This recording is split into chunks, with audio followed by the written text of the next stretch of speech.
Good morning, students. Unit 4, Read 1, Mind, Body, Medicine. Today we will discuss levels of Ayurvedic healing. What is Ayurvedic healing? It is a healing system based on the belief that good health and wellness depend on the balance between mind, body, and spirit. Now, let us discuss 4 levels of Ayurvedic healing. The first level is disease treatment. The second one is disease prevention. The third one is life enhancement. And the fourth one is awareness development. Now let us discuss these levels one by one. The first level is disease treatment. For most of us, medical treatment begins when we fall ill. આપણામાંથી મોટા ભાગના માટે medical સારવાર ત્યારે શરૂ થાય છે જ્યારે આપણે બીમાર પડીએ છીએ.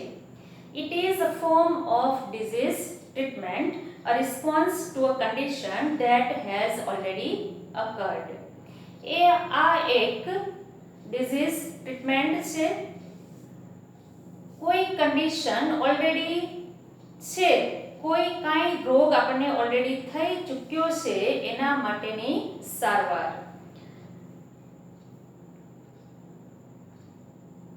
It aims at fixing something already broken. એનો હેતુ છે કે ઓલરેડી કાંઈ ખરાબ થઈ ચૂક્યું છે, તૂટી ચૂક્યું છે, એને રિપેર કરવાનું. However, if medicine begins with the treatment of disease, it is a failure because the disease is already harming us. ભલે આપણે મેડિસિન કે મેડિકલ ટ્રીટમેન્ટ શરૂ કરી દઈએ કોઈ ડિઝીઝની, પરંતુ it is a failure.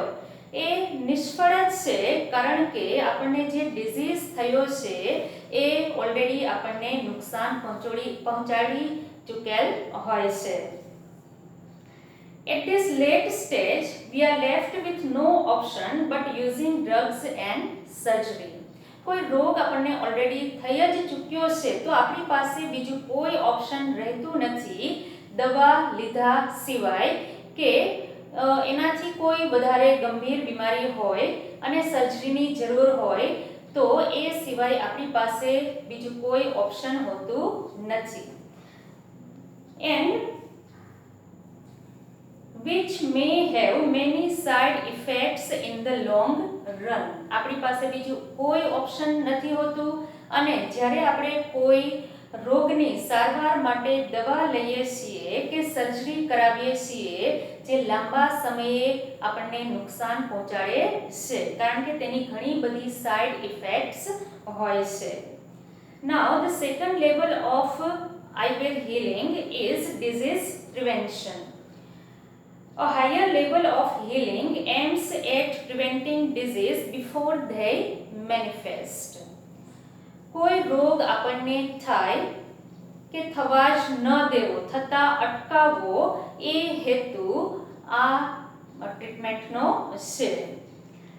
To reach this stage, we ought to consider the fate of our lifestyle, environment, work and psychological condition. આ stage ઉપર પહોંચવા માટે કોઈ રોગ આપણને થાય જ નહીં. એ સ્ટેજ ઉપર પહોંચવા માટે આપણે આપણી લાઈફસ્ટાઈલ જે છે એને ધ્યાનમાં લેવાની જરૂર છે, આપણું એન્વાયરમેન્ટ, આપણું કાર્ય અને આપણી સાયકોલોજીકલ કન્ડિશનને કન્સિડર કરવી જોઈએ. We must eliminate the wrong factors in our daily lives that make us helpless to disease. આપણા ડેઇલી લાઈફ્સમાં જે રોંગ ફેક્ટર્સ છે કે જેના કારણે આપણને રોગ થાય છે, એ જે ફેક્ટર્સ છે એને આપણે દૂર કરવા જોઈએ. To some extent, we are always sick because our life itself is unstable. અને ઘણીવાર આપણે કેટલાક પ્રમાણમાં હંમેશા બીમાર હોઈએ છીએ કારણ કે આપણી લાઈફ છે એ અનસ્ટેબલ હોય છે. There are always some diseases attacking us, particularly in changes of seasons or in the aging process. There are always some diseases. કેટલાક રોગ છે કે જે આપણા ઉપર હંમેશા આપણને થાય છે, particularly in the changes of seasons. ખાસ કરીને સિઝનમાં ફેરફાર થાય, ઋતુમાં ફેરફાર થાય ત્યારે આપણને કોઈ રોગ થાય જ છે. or with the aging process, અને ઉંમર વધવાની સાથે કોઈ રોગ થાય છે જેને આપણે અટકાવી શકીએ છીએ. બેલેન્સ્ડ ડાયટ દ્વારા, યોગ દ્વારા, પ્રાણાયામ દ્વારા એજિંગ પ્રોસેસથી જે રોગ આપણને થાય છે એને આપણે અટકાવી શકીએ. Health is a matter of કન્ટિન્યુઅલ adjustment, like navigating a ship on the sea. Health એક સતત એડજસ્ટમેન્ટની પ્રક્રિયા છે, બાબત છે, like navigating a ship on the sea. જેમ કે સીમાં શિપને આપણે નેવિગેટ કરીએ છીએ, ડિરેક્શન આપતા રહેવું પડે છે. અવર health is an on going concern.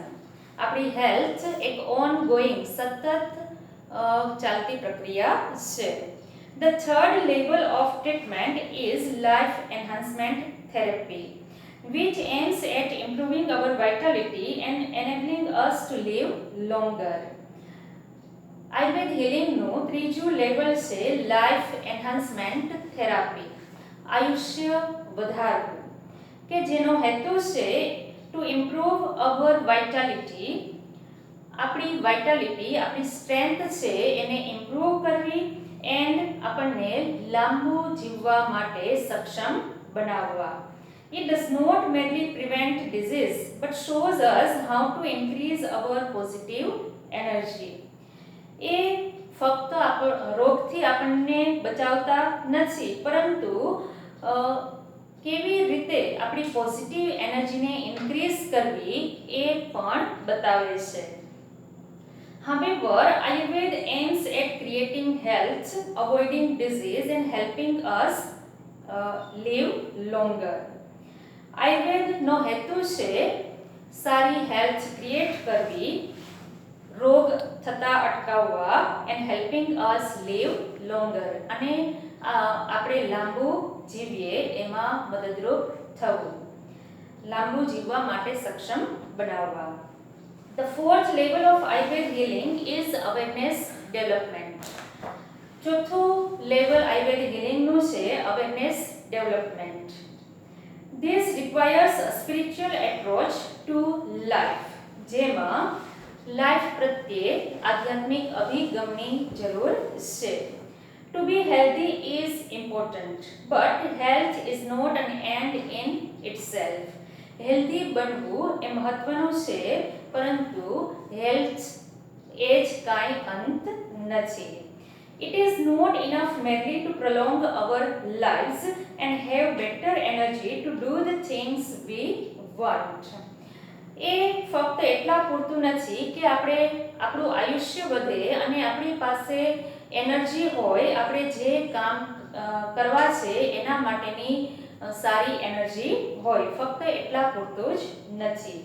We ought to consider what we are using our energy for and why. આપણે એ બાબત ધ્યાનમાં લેવી જોઈએ કે આપણે એનર્જી શેના માટે વાપરીએ છીએ અને શા માટે વાપરીએ છીએ. The quality of our awareness is the real fruit of all that we do. આપણે જે પણ કાંઈ કરીએ છીએ એનું real fruit the quality of awareness છે. It is our ultimate expression, the essence of who we really are. It is our ultimate expression. એ આપણું અંતિમ અભિવ્યક્તિ છે, the essence of who we really are. આપણે ખરેખર જે છીએ એનું સત્વ છે, જાગૃતતા, આપણે શું છીએ, what we are. Our awareness is the only thing we can take with us until we die. આપણી અવેરનેસ જ છે કે જેને આપણે સાથે લઈ જઈ શકીએ છીએ આપણા મૃત્યુ સુધી. It continues to grow even when the body and mind decline. એ વિકસતી જ રહે છે even when ત્યારે પણ કે જ્યારે આપણું શરીર અને મગજ નબળું પડે છે. Thus it is our greatest aid in the aging process. તો આ રીતે it is our greatest aid in the aging process. આપણી ઉંમર વધવાની સાથે એ આપણા માટે આપણી જે અવેરનેસ છે એ આપણા માટે ગ્રેટેસ્ટ એડ બની રહે છે. This is the ultimate goal of Ayurveda, which aims at releasing us from all sorrow and suffering. આ આયુર્વેદનો અલ્ટિમેટ ગોલ છે, અંતિમ ધ્યેય છે કે જે આપણને બધા જ દુઃખ અને યાતનાઓમાંથી મુક્ત કરે છે. True awareness is the ultimate cure for all psychological disorders. સાચી awareness is the ultimate cure બધા જ સાયકોલોજીકલ ડિસઓર્ડર માનસિક રોગોની અલ્ટિમેટ સારવાર ટ્રુ અવેરનેસ છે. But to understand it we must first look into the mind and its function. પરંતુ એને સમજવા માટે આપણે આપણા માઇન્ડ અને એના જે ફંક્શન છે એ સમજવા પડશે. We had better start from where we are. આપણે જ્યાં છીએ ત્યાંથી આપણે શરૂઆત કરવી જોઈએ. In this direction our journey proceeds. અને આ ડિરેક્શનમાં આપણી જર્ની છે એ આગળ વધે છે. Now અહીંયા આપણે આ રીડ પૂરું કરીએ છીએ. કેટલાક ડિફિકલ્ટ વર્ડ્સ છે એને આપણે હવે સમજીએ. Enhancement means increase, વધારો. અહીંયા લાઈફ એન્હાન્સમેન્ટ આયુષ્યમાં વધારો એ વાત છે. મેનિફેસ્ટ મીન્સ કે રિવીલ દેખાવું. એલિમિનેટ મીન્સ દૂર કરવું remove. Navigating means direct the course of ship. Direct the course of ship. Ongoing means constant, satat. Vitality means strength, shakti, energy. Spiritual means relating to spirit, spirit ne lagtu, adhyatmik. Prolong means extend, vadharu. Ultimate means final. Proceeds means go ahead. Proceed means go ahead, agar vadhu. Thank you.